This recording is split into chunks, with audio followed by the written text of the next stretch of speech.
That's really interesting. I was actually just about to end the interview, and the one thing I want to touch on, though, that was a really interesting point. 2 points there at the end. The concept of affluence and the fact that if you have the ability to be overweight, if you have that affluence, you could lead to back injuries.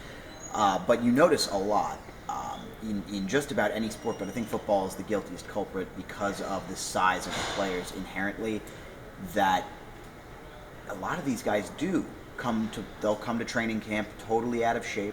They have not been working out, and they are not eating right. Is there, and I don't know if you'll be able to answer this or not, because I don't know really, maybe I have to ask somebody who actually works specifically with teams, but there must be some sort of recommended diet for players, I would imagine, so that they can maintain the proper BMI, the proper muscle mass that they're expected to.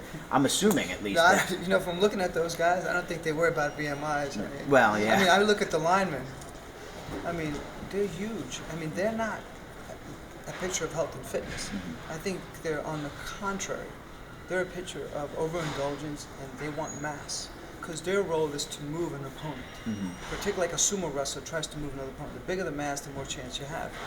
So those guys are going to have more risk of injuries. You can see it. They're always wearing knee braces to protect their knees. So, the sport lends itself to injury.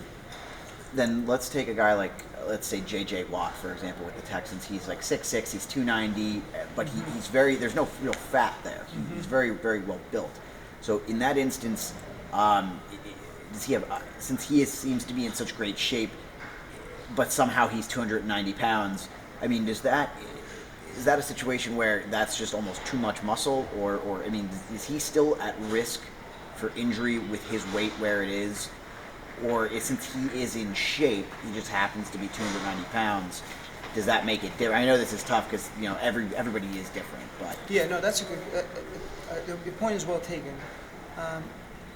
Yeah, he's a big boy, and I think he's going to cause more spine injuries to other people, you know what I'm saying? Yeah. I think he's going to be relatively safe from doing that. But generally speaking, I know where you're going, and you're right on target.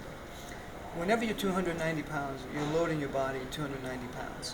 Whenever you do dynamic, explosive activities on 290 pounds on your body, that weight quadruples in terms of the load that you're putting on your joints. You with me? So particularly your knee, when you're jumping, plyometric, when you're squatting and jumping high and landing forcefully, you quadruple that weight on each joint. Minimum. On your spine, you triple it up just by bending forward. You follow me? Your spine is reacting to forces and loads. So we know if you're sitting, for example, versus lying unloads your spine much better. Sitting loads your spine. Standing is better. So yeah, being 200, 300 pounds, you can be healthy and fit, but again, the loads are tremendous. So you can be fit and strong for 290 pounds, but to be able to withstand the loads, you have to be fit and strong for 4,000 pounds. You follow me? Because those forces are what you're going to generate. You follow me? So you're better off and have a better chance of preventing an injury if you're lighter, because you have a better chance of absorbing the loads that you generate.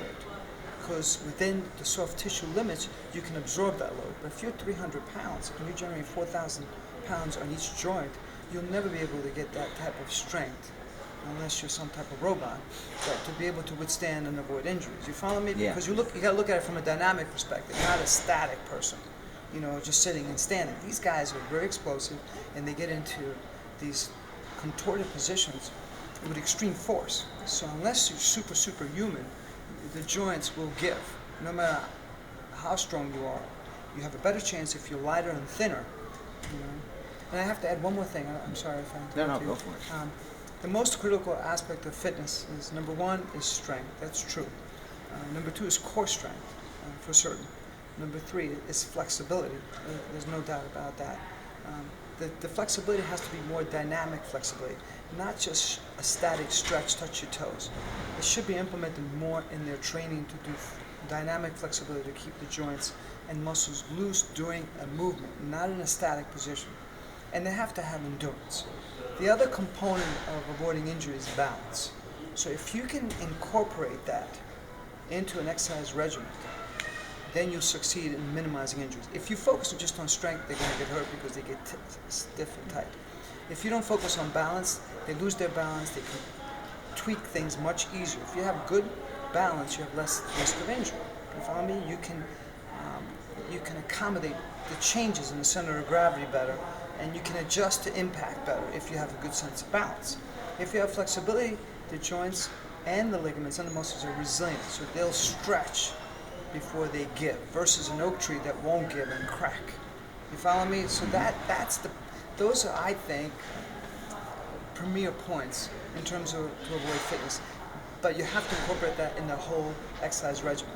So if you just lift weights, and if you're, a football guy, I don't think it will protect you as well as if you have a more balanced approach.